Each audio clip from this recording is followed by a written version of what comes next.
नमस्कार, बहुत स्वागत है आपका देश न्यूज में और मैं हूं आपके साथ मनीष कुमार। दुनिया के सबसे बड़े लोकतांत्रिक महोत्सव की शुरुआत आज से हो चुकी है। लोकसभा चुनाव के पहले चरण में 21 राज्यों और केंद्र शासित प्रदेशों की करीब 102 सीटों पर आज से मतदान चल रहा है। बता दें कि कुल संसदीय क्षेत्रों की 19% सीटों पर आज मतदान जारी है। 44 दिनों की लोकतांत्रिक यात्रा का 1 जून तक ये चलेगी। 4 जून को नतीजे घोषित किए जाएंगे। बता दें कि अरुणाचल प्रदेश और सिक्किम समेत तमाम राज्यों में ये वोटिंग की जा रही है। और इसी बीच बड़ी खबर हमको मिल रही है, बिहार में पहले चरण की 4 सीटों पर वोटिंग लगातार जारी है। और बता दें कि लोकसभा चुनाव के फर्स्ट फेज में 21 राज्यों और केंद्र शासित प्रदेशों की 102 लोकसभा सीटों पर वोटिंग जारी है। सीटों के हिसाब से यह सबसे बड़ा फेज है। वोटिंग शाम को 6 बजे तक चलेगी। प्रधानमंत्री नरेंद्र मोदी ने सभी से वोट डालने की अपील की है। उन्होंने हिंदी, तमिल, मराठी समेत 5 भाषाओं में ट्वीट किया है। वोटर टर्नआउट ऐप के माध्यम से मुताबिक 1 बजे तक सबसे ज्यादा वोटिंग त्रिपुरा में हुई है। यहां पर बता दें कि 53.04% वोटिंग हुई है। सबसे कम वोटिंग लक्षद्वीप में 30% ही अभी तक हो पाई है। 21 राज्यों में वोटिंग का एवरेज करीब 40.17% है। और वोटिंग के दौरान मणिपुर और बिष्णुपुर में फायरिंग हुई है। बंगाल के कूच बिहार में हिंसा हुई है। छत्तीसगढ़ के बीजापुर में ग्रेनेड से ब्लास्ट हुआ है। ब्लास्ट से एक असिस्टेंट कमांडेंट और जवान घायल हुए हैं। मणिपुर की 2 लोकसभा सीटों पर मणिपुर इनर और मणिपुर आउटर पर भी फेज में वोटिंग है। और हिंसा को देखते हुए आउटर सीट पर कुछ हिस्सों में 26 अप्रैल को भी वोटिंग होगी। तो बता दें कि 2019 में इन 102 लोकसभा सीटों पर बीजेपी ने 40 सीटें जीती थी।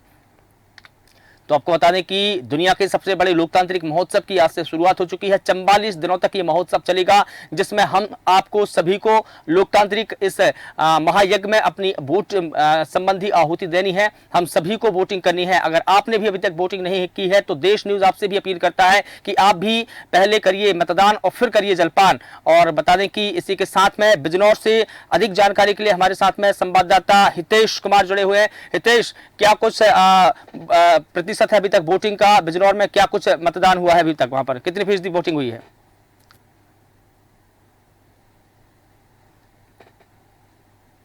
हितेश, क्या आप मुझे सुन पा रहे हैं?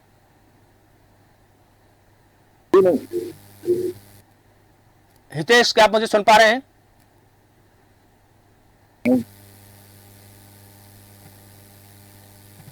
तो बता दें कि लोकसभा चुनाव के पहले चरण के लिए वोटिंग लगातार जारी है।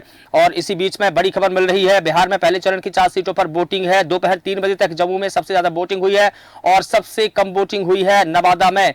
और बता दें कि 3 बजे तक 4 सीटों पर करीब 40.95% वोटिंग हुई है। बिहार में पहले चरण की 4 सीटों पर वोटिंग की जा रही है।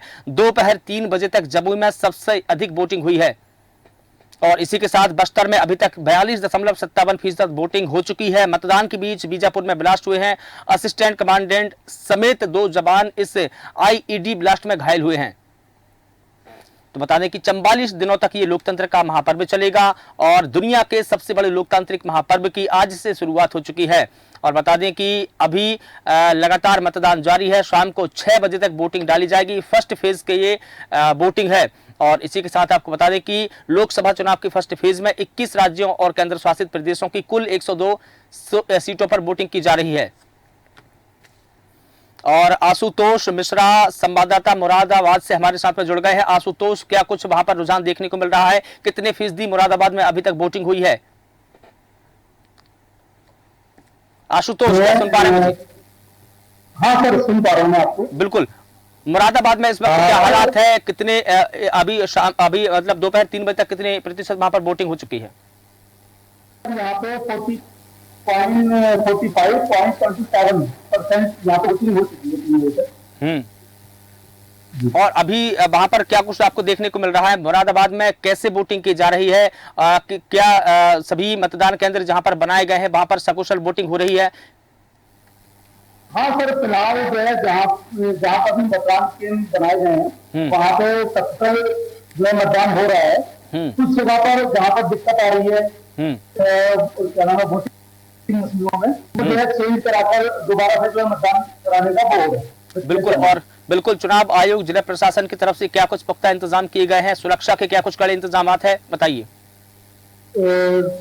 सर क्या नाम है, सुरक्षा को देखते, सुरक्षा के मद्देनजर आपके एसएसपी साहब, डीएम साहब सभी लोग जो है निरीक्षण कर रहे हैं कि कहीं पर किसी भी तरीके की कोई घपला तो नहीं हो रहा।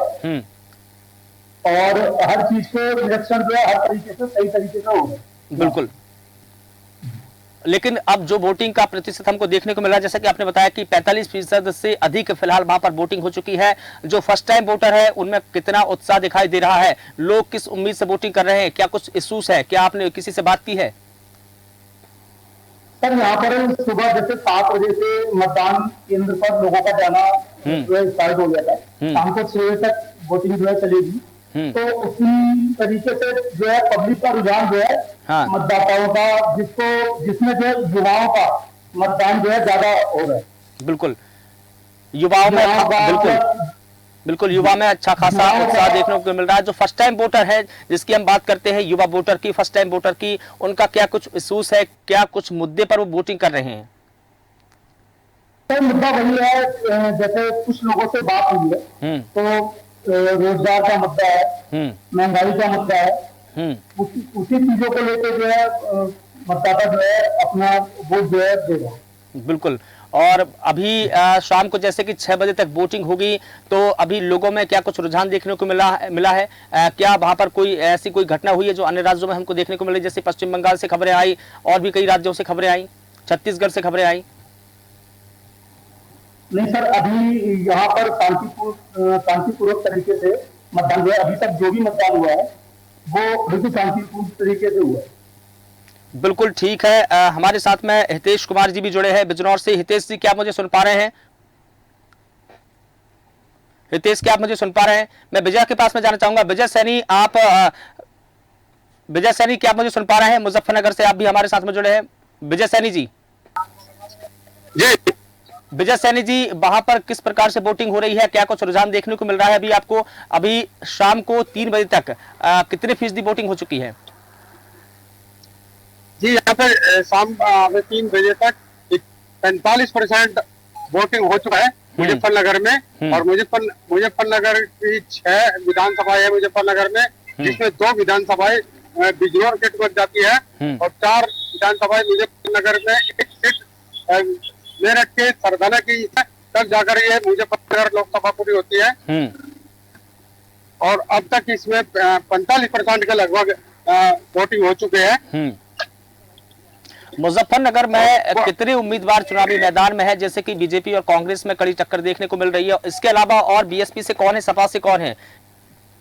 मुजफ्फरनगर में मेनली तो 11 प्रत्याशी मैदान में है, लेकिन इनमें मुख्य प्रत्याशी भाजपा से डॉक्टर संजीव बालियान, जो पूर्व केंद्रीय राज्य मंत्री है, और समाजवादी पार्टी गठबंधन से हरेंद्र मलिक मैदान में है, और बसपा से जो बहुजन समाज पार्टी है उससे यहाँ पर दारा सिंह प्रजापति मैदान में है। और 3 यहाँ पर चल रहा है। बिल्कुल ठीक है। जैसा कि संजीव बलियान और हरेंद्र मलिक दोनों के बीच में कड़ी टक्कर देखने को मिल रही है, लेकिन जो वोटर है उनका क्या कुछ कहना है? किस मुद्दे पर इस बार वो वोटिंग कर रहे हैं? ज्यादातर वोटर यहाँ पर विकास के नाम पर वोट कर रहे हैं और उनका कहना है कि विकास हुआ है, विकास के नाम पर ही वोट कर रहे हैं। लेकिन जो फर्स्ट टाइम वोटर है उनका रुझान किस ओर है? फर्स्ट टाइम जो वोटर है, मैंने सुबह उनसे कई लोगों से बात की है, वो विजुअल बना है, उनसे बात की है। उनका कहना विकास के नाम पर और मोदी के नाम पर वोट डाल रहे हैं। विकास के, बिल्कुल ठीक है, विकास के नाम पर वोट डाल रहे हैं। लेकिन जो बुजुर्ग मतदाता है उनके भी कुछ इश्यूज है। लेकिन मुद्दे क्या रहे इस बार? आपको क्या देखने को मिला कि किन मुद्दों पर ज्यादा वोटिंग हो रही है? किन मुद्दों पर जनता का ज्यादा रुझान रहा है? देखिए, शुरू में यहाँ पर जाति के नाम पर वोट डालता था, लेकिन इस बार विकास के नाम पर वोट डाल रहा है। जाति के नाम पर भी कई लोगों से जो प्रत्याशी उन्होंने रुझान किया था, लोगों को बहकाना शुरू किया था। लेकिन जब हम सुबह से बात कर रहे हैं, अधिकतर बुजुर्ग भी विकास के नाम पर बात कर रहे हैं कि विकास हुआ है, विकास पर ही वोट कर रहे हैं। राम मंदिर के नाम पर वोट हो रहा है, और जो धारा 370 के नाम पर ही वोट चल रहा है। यहाँ पर जो यहाँ पे गुंडागर्दी होती थी उससे निजात पाने के नाम पर वोट चल रहा है।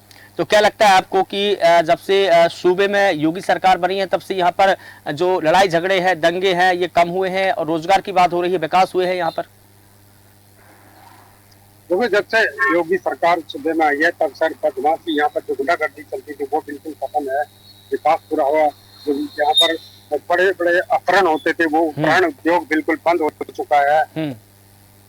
और महिलाएं अपने आप को बहुत सुरक्षित मानती है। महिला अपने घर में घर से बाहर किसी भी वक्त अकेली भी घूम सकती है। इस चीज पर महिलाओं ने मतदान किया है। हमने कई महिलाओं से बात की है जो बिल्कुल ठीक है, लेकिन महिलाओं का रुझान किस ओर ज्यादा रहा? महिलाओं के इश्यूज क्या रहे हैं? जैसा कि आपने भी बताया कि महिला सुरक्षा को लेकर भी यहाँ पर कई काम हुए हैं, विकास हुआ है, महिला अब आजादी की सांसें ले रही है और सुरक्षित महसूस कर रही है, लेकिन उनके इश्यूज क्या कुछ रहे? उन्होंने किन मुद्दों पर वोटिंग की है?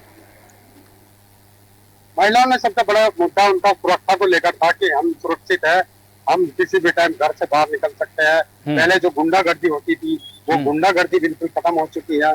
पहले लड़की स्कूल कॉलेज जाने से भी डरने लगी थी, घर पर बैठ गई थी, अब वो निडर होकर सड़कों पर स्कूटी घुमाते हुए नजर आती है। तो कुल मिला के ये कहें कि जो आधी आबादी को पूरा हक देने की बात जो की जा रही है और महिला सुरक्षा की बात जो की जा रही थी, कहीं ना कहीं वो कारगर साबित हो रही है। और चूंकि महिलाओं का रुझान भी सबसे ज्यादा देखने को मिल रहा है वोटिंग में, क्या लगता है आपको कि इस बार किसका पलड़ा भारी पड़ेगा? क्या संजीव बलियान है, जिनको आपने भी बताया कि वो अभी मंत्री रह चुके हैं, और जो गठबंधन से है हरेंद्र मलिक है, उन्होंने भी यहाँ पर अपने दमखम भरा है, लेकिन ज्यादा रुझान जनता का किस ओर देखने को मिला है, गठबंधन या बीजेपी एनडीए? देखिए, जो संजीव बालियान है भाजपा में लगातार तीसरी बार मैदान में है। 2014 में उन्होंने रिकॉर्ड तोड़ मतों से विजयी हासिल हुई थी।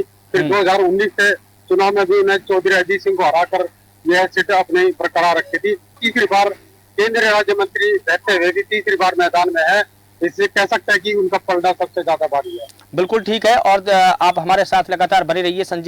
विजय जी, जितेंद्र यादव पीलीभीत से हमारे साथ में जुड़ गए हैं। जितेंद्र, पीलीभीत में इस वक्त क्या कुछ रुझान देखने को मिला है? कितनी फीसद अभी तक वोटिंग हो चुकी है दोपहर 3 बजे तक? सर, यहाँ पीलीभीत में जो है 50% वोटिंग हो चुकी है और लगभग दोनों पार्टियों की टक्कर चल रही है।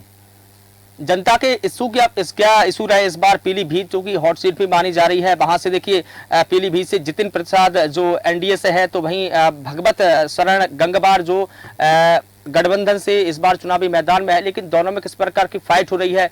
जनता का रुझान किस ओर ज्यादा है? जनता के मुद्दे क्या है? विस्तार से पूरी जानकारी बताइए। तो जनता का रुझान जो है दोनों पार्टियों में करारी फाइट हो रही है इस समय। टाइट फाइट है इस समय। हाँ, चलिए ठीक है, ये बताइए, महिला सुरक्षा को लेकर की वहां पर बातें चली, महिला आरक्षण को लेकर बात चली, राम मंदिर को लेकर बात चली, बेरोजगार को लेकर बात चली, विकास को लेकर बात चली, तो क्या इन मुद्दों पर महिलाओं का सबसे ज्यादा रुझान रहा है? सुरक्षा को लेकर रहा है या आरक्षण को लेकर रहा है, राम मंदिर को लेकर रहा है? क्योंकि बीजेपी ने आधी आबादी को पूरा हक देने का काम किया है, तो महिलाओं का रुझान क्या है? क्या कहती है महिला वोटर? महिला जो है राम मंदिर की वजह से, हाँ, राम मंदिर तक पहुंच रहा है। राम मंदिर का मुद्दा सबसे बड़ा मुद्दा माना जा रहा है वहां पर। यस सर, बिल्कुल ठीक है। आशुतोष जी, मैं आपके पास में लौट कर आना चाहूंगा। जैसा कि विजय सैनी जी ने बताया, जितेंद्र यादव जी ने बताया कि लगातार वहां पर वोटिंग की जा रही है। अभी मुजफ्फरनगर में 47% वोटिंग हुई है, तो पीलीभीत में 50% वोटिंग हुई है। मुरादाबाद में क्या कुछ देखने को मिला है आपको? तो वोटिंग चल रही है और शाम 6 बजे तक चलेगी, और माना यह जा रहा है कि मुरादाबाद की जो वोटिंग होगी वो 68-17 तक होगी। बिल्कुल। अभी तक कितनी फीसदी वहां पर वोटिंग हो चुकी है? यहाँ पर सर मैंने भी आपको बताया था, मुरादाबाद में 45 पॉइंट कुछ हो चुकी है, 3 बजे लगभग आधी वोटिंग हो चुकी है, लेकिन ये कम वोटिंग क्यों देखने को मिल रही है? देखिए, अभी तक 3 बज रहे हैं, 3 से ज्यादा बज रहे हैं, 4 बजने को है। अभी तक अगर माना जाए 60% से या 70% को छू लेना चाहिए था आंकड़ा, लेकिन 45% वहां पर वोटिंग हुई है। क्या आपको नहीं लगता कि कम वोटिंग हो रही है यहाँ पर? कम वोटिंग हो रही है, उसका सबसे बड़ा कारण क्या है कि एक तो गर्मी भी बहुत है, और दूसरा गर्मी की वजह से लोगों की सोच ये रहती है जैसे थोड़ा सा गर्मी का प्रभाव कम हो, तो जो वोटिंग मिलती है या तो मिलती है सुबह, बिल्कुल, दोपहर में वोटिंग जो थोड़ी सा कम हो जाती है। फिर शाम को 4 या 5 बजे के बाद में फिर वोटिंग जो है लोग जो है घरों से निकलना स्टार्ट करते हैं, और उसके बाद में शाम को 6 बजे तक, क्योंकि जब वोटिंग का टाइम शाम को 6 बजे तक है, तो लोग यही चाहते हैं कि थोड़ा सा मौसम में नरमी आए, उसके बाद में जो है। तो क्या लगता है आपको कि जब जो धूप है वो कम होने लगेगी, तो जो वोटर एक बार फिर से निकलेंगे शाम 6 बजे के तक और फिर वोट डालेंगे? बिल्कुल ठीक है। सुधा मिश्रा जी कांग्रेस का पक्ष रखने के लिए हमारे साथ में जुड़ी है। सुधा मिश्रा जी, आपका स्वागत करता हूं देश न्यूज पर। आपसे भी यही जानना चाहूंगा कि देखिए, जिस प्रकार से आशुतोष मिश्रा जी हमारे साथ में मुरादाबाद से जुड़े हैं, संवाददाता है हमारे जितेंद्र यादव जी पीलीभीत से जुड़े हैं, इसके अलावा हितेश कुमार जी, विजय सैनी जी, ये सभी हमारे संवाददाता जुड़े हैं। कहीं कहीं पर वोटिंग ज्यादा हो रही है, लेकिन अगर हम देखें पूरा रेशो निकाल करके, मुरादाबाद में 45%, मुजफ्फरनगर में 47% और जो पीलीभीत है वहां पर लगभग 50% वोटिंग हुई है। क्या लगता है आपको कि जो कम वोटिंग हुई है इसके कारण क्या हो सकते हैं? जनता का रुझान किस ओर देखने को मिला है? क्या कुछ पक्ष रखेंगे आप कांग्रेस की तरफ से? जी देखिए मनीष जी, इसमें जनता का पक्ष यही है कि जिस तरह से 10 साल से सरकार ने जनता के अधिकारों का हनन करना शुरू किया, वो समझ नहीं पा रहे हैं कि मतदान उनका वो अस्त्र है जो इस सरकार को गिरा सकता है। इनकी जो ये नाकामियां रही हैं उसको त्रस्त, लेकिन मैं आपके मंच के से लोगों से यही गुजारिश करना चाहूंगी कि आपको इस लोकतंत्र में जो आपका अपना अधिकार है मतदान करने का, इसे न छोड़ें, क्योंकि जो सरकार इस समय अपने तानाशाही उतरी हुई है, भले ही आपको अधिकार नहीं मिल रहे हैं, लेकिन आप इस अस्त्र के, अपने इस मतदान के द्वारा सरकारों को बदल सकते हैं, अपने अधिकारों की रक्षा कर सकते हैं। तो ये जो देख के तकलीफ तो बहुत हो रही है, क्योंकि अभी 3 बजने के 3:30 बज क्या नहीं 4 बजने वाले हैं। 4 बजने को है, 4 बजने ही वाले हैं, बस 2 मिनट बाकी है। सिर्फ 2 मिनट बाकी है, और अभी तक इतना कम प्रतिशत देखने को जो अगर मिल रहा है, तो ये कहीं ना कहीं मन में निराश तो लाती है, लेकिन मेरी पूरी उम्मीद है किसके लिए खतरे की घंटी होगी? कम वोटिंग हो रही है तो ये कम वोटिंग किसके लिए खतरे की घंटी होगी? देखिए, मैं आपसे कल आपने देखा होगा केरल के कल लोकसभा चुनाव के लिए मॉक ड्रिल हुआ था, और ईवीटी पैड में देखा था कि ईवीएम के वोट का मिलान किया गया, तो वहां पे जो वोट थे, जब मिलान हुए तो भाजपा के ही वोट ज्यादा निकले थे। तो जनता की जो मांग है लगातार कि जो हमारे अधिकार है, जो मैं आ रही हूँ उस बात पे, मैं आ रही हूँ। नहीं, आपने हमारे अधिकारों की रक्षा किया है, थोड़ा सा उस पर अपडेट कर दूं कि कल सुप्रीम कोर्ट में भी इस बात को लेकर के सुनवाई हुई, तो सुप्रीम कोर्ट में पक्ष रखा गया। सुप्रीम कोर्ट इलेक्शन कमीशन ने कहा कि जो खबरें चली थी केरल की वो फर्जी खबर थी, अखबार देखिएगा, और सुप्रीम कोर्ट में जो लाइव सुनवाई हुई है उसको सुनिएगा, उसमें ये बिल्कुल स्पष्टीकरण दिया गया है इलेक्शन कमीशन के द्वारा। मनीष जी, आप बताइए, कभी भी इस तरह की अफवाहें अगर चलती हैं तो वोट भाजपा के पक्ष में क्यों दिखते हैं? कभी कांग्रेस के, कभी सपा के, कभी बसपा के। आपने सुना है क्या, जब भी मिलान की जाती है सारे जो वोट मिलेंगे वो भाजपा के पक्ष वाले मिलते हैं? तो ये सब चीजें जानबूझ के यही वजह है। नहीं, जनता में जो निराशा है, सुप्रीम कोर्ट ने तो ये माना है, जैसा कि सुप्रीम कोर्ट को इलेक्शन कमीशन ने डेटा दिया, उसके आधार पर सुप्रीम कोर्ट में भी ये बात हुई, कल सुनवाई हुई। आप चुनाव आयोग, सुनिए मनीष जी, चुनाव आयोग के दिए गए, कहा कि इस प्रकार की जो खबरें चली थी केरल की वो फर्जी खबर थी, इस पर पुष्टि कहां हुई? मैं आपकी बात से सहमत हूँ, मैं आपकी बात से सहमत हो गई, लेकिन ये बताइए, चुनाव आयोग जो चीजें उपलब्ध कराता है, और जिस तरह दोनों जो मौजूदा सरकार है और जो विपक्ष के लोग हैं, जो कार्रवाइयां होती है, क्या बराबर से होती है? क्या आप बता पाएंगे इसको? चुनाव आयोग ने कहा था कि हम सुनिए पूरी बात सुन लीजिए, उन्होंने वादा किया था हम लोगों से जब पीसी हो रहा था कि हम निष्पक्ष चुनाव कराएंगे, न बच्चे वहां शामिल होंगे, न धर्म का नाम होगा। आप बताइए, कोई ऐसी रैली जिसमें भाजपा के प्रत्याशियों ने बच्चों का उपयोग न किया हो, बच्चे गए कि नहीं गए मंचों पे, और धर्म के नाम पे वोट मांगे गए कि नहीं? तो क्या वहाँ पे कोई कार्रवाई हुई? तो जो दिग्विजय सिंह है, आपके नेता दिग्विजय सिंह मध्य प्रदेश के बड़े नेता माने जाते हैं, पूर्व मुख्यमंत्री, पहले अपने पोते के साथ में गए, अपने पोते के साथ में गए, तो उनको क्या कहेंगे आप? नहीं, पोते के साथ में जाना नहीं, सुनिए क्या जब बात करते हैं, वो भी तो बच्चे ही है ना, योगी जी के मंच पे, मोदी जी के मंच पे, नहीं बना के वहाँ प्रस्तुत करना, ये तो गलत। तुलना ऐसे करिए जब से, अगर मेरा बेटा मेरे साथ है और मैं यहाँ पे हूँ, तो मेरा बेटा मेरे साथ जाएगा, मैं उसका उपयोग नहीं कर रही हूँ, बच्चे के नाम पे वोट नहीं मान रही हूँ, लेकिन अगर बच्चे को तैयार करके मैं वहाँ खड़ी कर रही हूँ, पैदल गए थे, वो बच्चे के नाम रैली में पैदल गए थे, वो जब वो पैदल जा रहे थे उनके साथ में कदम ताल करते हुए जा रहे थे। जी नहीं, जो मैं आपसे तुलना कर रही हूँ वो बच्चों को लेके जाना और तैयार करके बच्चों को वहाँ पे खड़ा करना, दोनों में बहुत अंतर है मनीष जी, आप भी जानते हैं, मैं भी जानती हूँ। बिल्कुल ठीक है, लेकिन अगर तुलनात्मक तौर पर देख रहे हैं तो दिग्विजय सिंह ने भी तो अपने पोते का उपयोग किया, कहीं ना कहीं ये भी तो देखना पड़ेगा ना।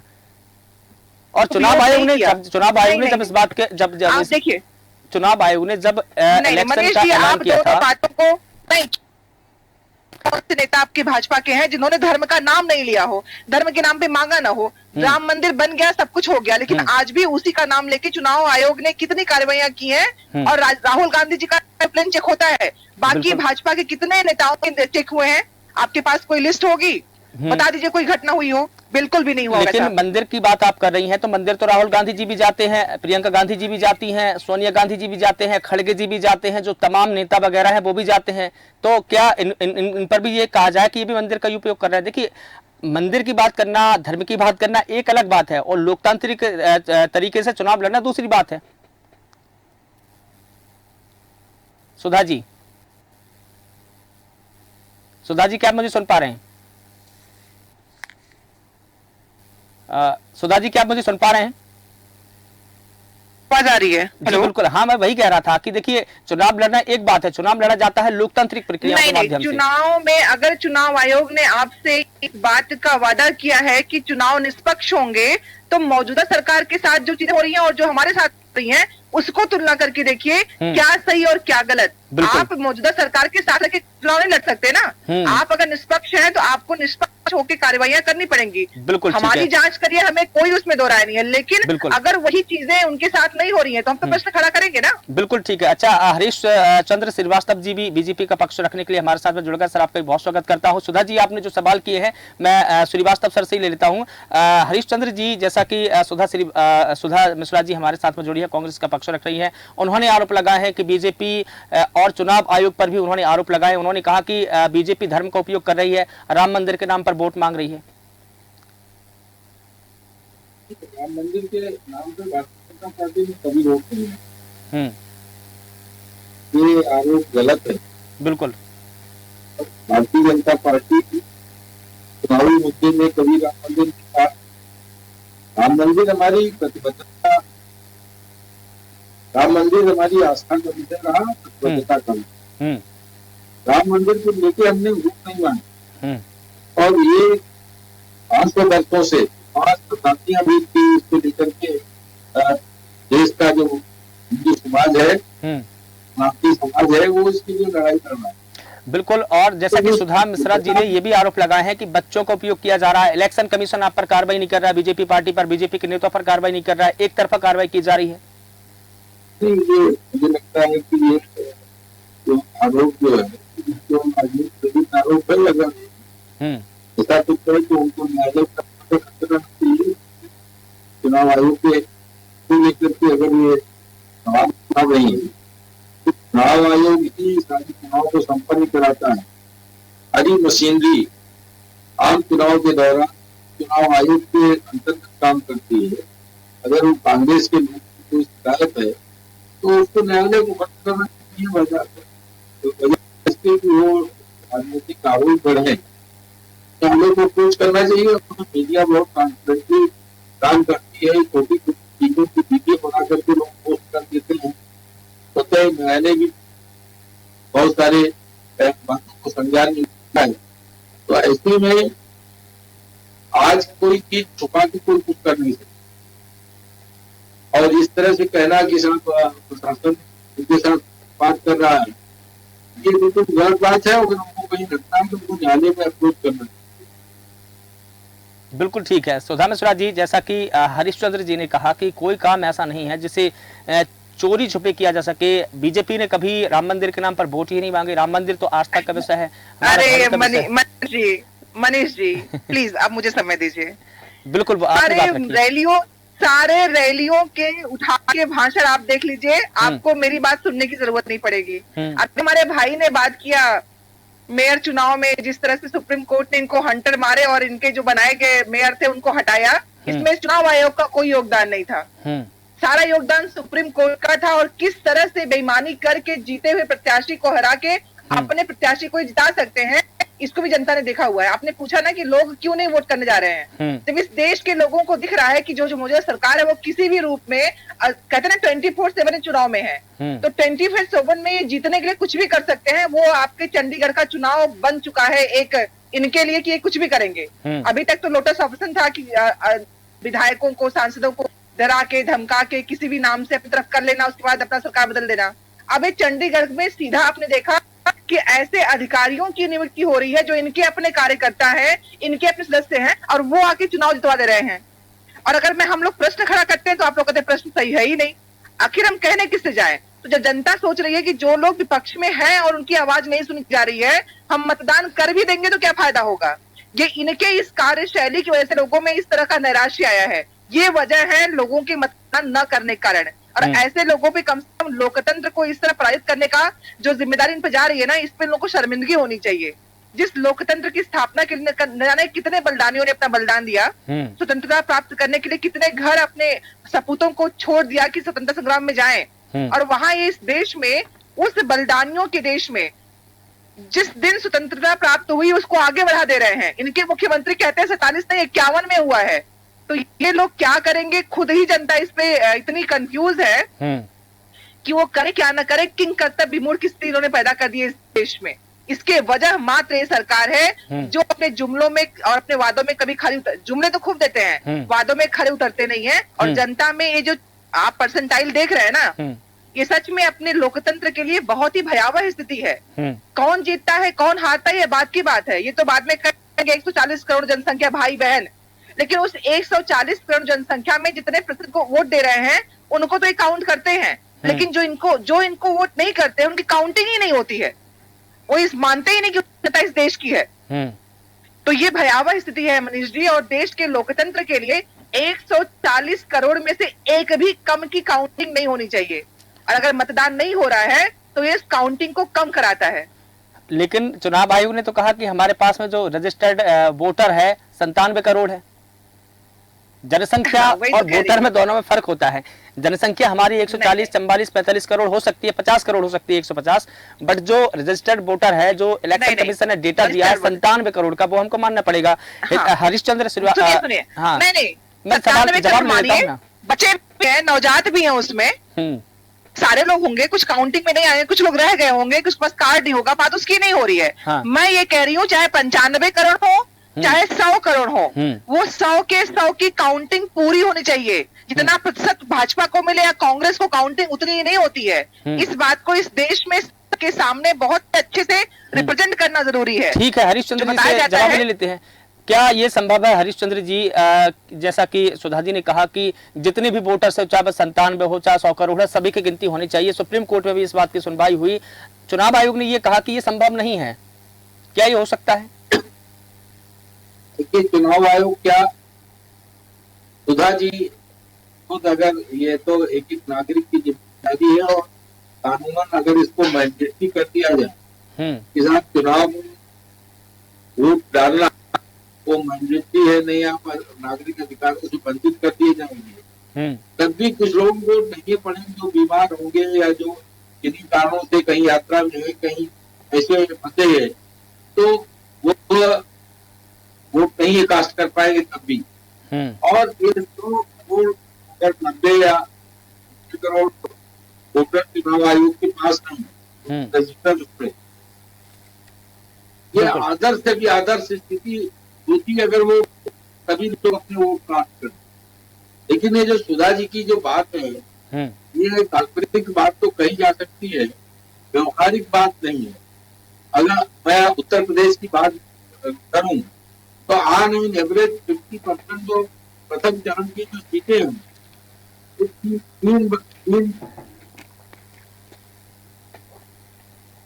जी बिल्कुल, जी बिल्कुल, ठीक है।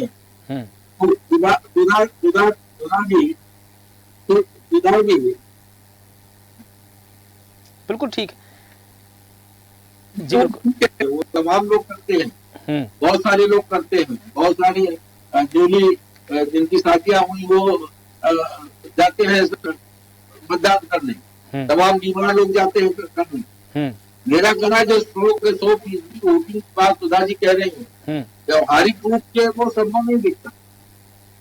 नहीं, उन्होंने ये कहा कि जो ईवीएम से मिलान की बात, मुझे जहां तक उनका सवाल समझ पाया हूं, उन्होंने ईवीएम से वीवीपैट के मिलान की बात कही। उन्होंने कहा कि 100% मिलान होना चाहिए, इसी टिप्पणी पर और इसी मुद्दे पर सुप्रीम कोर्ट में सुनवाई हो रही है। सुधा जी, क्या आपका यही कहना था ना कि जो 100% जो मतदान हुआ है उसकी ईवीएम से वीवीपैट से मिलान होनी चाहिए? क्या आपका ये सवाल था? बिल्कुल, देखिए मैं दोनों इसी को लेकर तो सुप्रीम कोर्ट में सुनवाई हुई, तो मैंने आपको वही कहा कि सुप्रीम कोर्ट में जब सुनवाई हुई तो सुप्रीम कोर्ट ने कहा, इलेक्शन कमीशन ने भी कहा कि ये बिल्कुल संभव नहीं है। और अगर ऐसा होगा देखिए, हर एक पर्ची, वीवीपैट का मतलब क्या होता है, पर्ची, अगर हम पर्ची से ही गिनती करेंगे इसका मतलब क्या होगा, बैलेट पेपर यानी वही लिखा पढ़ी। आप बताइए, जब वीवीपैट से अगर मिलान हो जाएगा, पर्ची से ही गिनती होगी, तो हम कहां पहुंच जाएंगे, हम तो वीवीपैट के वो पोस्टल बैलेट के जमाने में पहुंच जाएंगे। कितने दिनों में गिनती होगी, हमको तो 3 से 4 महीने लग जाएंगे। आपने देखा, पाकिस्तान का जिक्र करूंगा आपको, मनीष जी प्लीज, जिस देश में लोकतंत्र सबसे बड़ा माना गया त्योहार, यूरोपियन जितने कंट्री है जिसने भी शुरू किया था ईवीएम, सबने छोड़ दिया है, तो क्या चुनाव उनके यहाँ नहीं हो रहे हैं क्या? कैसी बात कर रहे हैं? हम आगे बढ़े। वक्त कितना लगेगा, ये भी देखिए ना, वक्त कितना लगेगा। मैं वही कह रहा हूँ कि सुप्रीम कोर्ट में भी इसका, देखिए प्रशांत भूषण नाम के वकील का नाम सुना आपने, उन्होंने इस बात का जिक्र किया था कि यूरोपीय देशों में ऐसा हो रहा है, तो सुप्रीम कोर्ट ने ये कहा कि आप वहां का जिक्र मत करिए, वहां की परिस्थिति कुछ और है और इंडिया की परिस्थिति कुछ और है। क्यों नहीं, अगर हमने उनको देख के चुनाव में ईवीएम लिया तो क्या उनसे हम उन्हीं के अपने कर रहे हैं ना, कंपेयर कर रहे हैं कि हमें आगे बढ़ना है, विकसित होना है, तो क्यों करें? तो हम तो पोस्टल बैलेट के जमाने में चले जाएंगे ना, फिर हम अपडेट कहाँ हैं, हम आधुनिक कहाँ हो रहे हैं? बिल्कुल नहीं। चलिए ठीक है, ठीक है। अब ये मामले में सुप्रीम कोर्ट ने सुनवाई की है, फैसला सुरक्षित रख लिया है, वो तय करेंगे कि कैसा होगा, ईसीआई तय करेगा क्या होगा। हम और आप यहाँ पर इस पर अपने विचार व्यक्त कर सकते हैं, बिल्कुल। और यहाँ पर देखिए, लोकतंत्र है, इसमें विचार करने की हमारी आजादी है। हो सकता है कि सुप्रीम कोर्ट को हमारे विचार ठीक लगे, आपके विचार ठीक लगे, हम सभी के विचार ठीक लगे, उसके हिसाब से सुप्रीम कोर्ट सुनवाई करेगा, फैसला देंगे। फिलहाल चूंकि हमारे पास में समय का अभाव है, तो इसलिए सुधा मिश्रा जी आपका बहुत शुक्रिया, हरीश चंद्र जी आपका बहुत शुक्रिया, और हमारे साथ में हमारे तमाम रिपोर्टर्स भी जुड़े, आप सभी का बहुत शुक्रिया। बता दें कि दुनिया के सबसे बड़े लोकतांत्रिक महोत्सव की शुरुआत हो चुकी है। आज से 44 दिनों तक ये लोकतांत्रिक महापर्व चलेगा। अगर आपने भी अभी तक मतदान नहीं किया है, तो देश न्यूज आपसे भी अपील करता है कि सबसे पहले आप मतदान करिए और फिर सारे जरूरी काम करिए, क्योंकि ये आपका लोकतांत्रिक हक है और इसी लोकतांत्रिक हक के जरिए आप अपने पसंद की सरकार को चुन पाएंगे। फिलहाल देश न्यूज के खास कार्यक्रम में बस इतना ही। मुझे दीजिए इजाजत, नमस्कार।